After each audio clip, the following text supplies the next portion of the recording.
Hi everyone, this is Jay Beeks and welcome to Sustainability Leadership 3.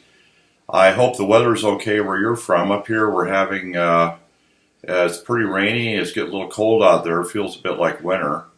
So we've got the course starting next week. Our resources for this last of this series of the 3 leadership courses are still Weiss, An Introduction to Leadership, and Sengi's The Fifth Discipline. And again, we're fortunate to have Dr. Gazzara with us for the lectures. As you all know, our first course focused on knowing yourself. Our second course was on understanding others. And then for this course, our focus is on initiating and sustaining change. So a few notes on this course. The time commitment for this 2-unit course is roughly about 12 hours per week. I hope you can keep it about that level because you've got one other course, and I hope you're not spending more than about 24 hours a week on these online courses. And the other pertinent information is going to be in the syllabus as well as in the course in the left-hand maroon navigational panel. And as in previous courses, the DQ postings are due on day 4 and the assignments replies are due on day 7.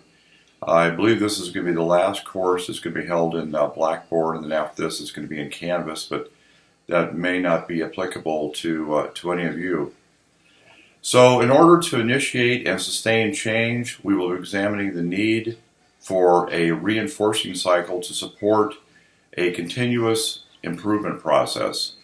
We will also discuss the need for a sense of urgency in order to implement change, and we will be identifying the necessary forms of communication for change implementation.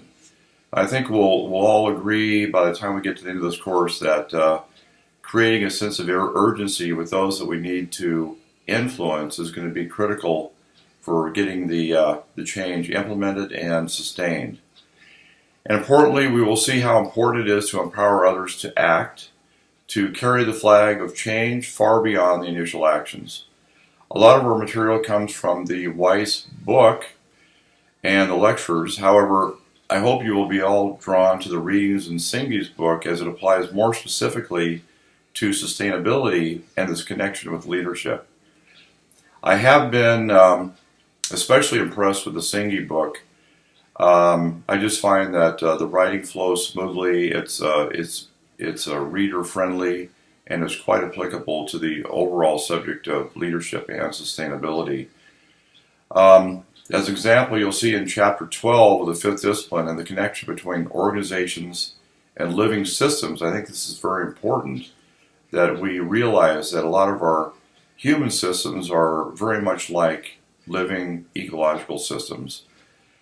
So therefore, an organization or company can be viewed as, and actually is, a living system with complex interconnecting parts that all influence the inner workings of the system. By week 6 of this course, you will be each creating a final paper that is intended to establish the leadership foundation for your capstone project. But not to worry too much about this. We will be building this paper as we go in week 1 and 3. So it's not a process that occurs overnight. As a final note, I will reach out to each of you again in week 2 with a phone call, and we can address any questions you have at that time.